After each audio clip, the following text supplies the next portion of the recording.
everyone, it's Adele from REEP. Over the next few weeks, I'm going to show you how to make miniature shoebox gardens, and today we're going to be doing a Moroccan themed one. Let's get started. For this activity, you will need a printed copy of page 4 on card, scissors, glue and a pencil. You will also need some craft materials of your choice. I've got coloured pens, tissue paper, graph paper and pipe cleaners, but you can use whatever you want. Start by cutting around the outside of the template on page 4, so you are left with the net of a shoebox with no lid, like this.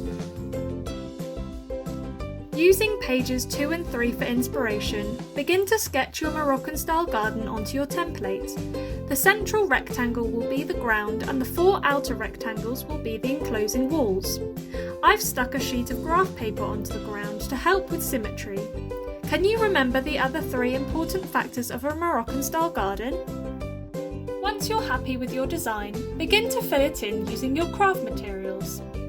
I'm colouring a lot of mine in using pens, like the central archways, the orange trees lining the side walls, and to make the tile design on the pathways.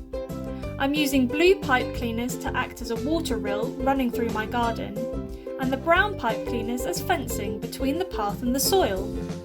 I've used a piece of rolled up pipe cleaner in the middle to act as a water fountain. Finally, I've scrunched up some tissue paper to act as bushes and olive trees. When you've finished decorating your garden, carefully fold the walls inwards along the dashed lines. Fold tabs A to D inwards, then use your glue to stick these to the outside of your walls to form a box shape. I've secured them with a stapler to make it even sturdier.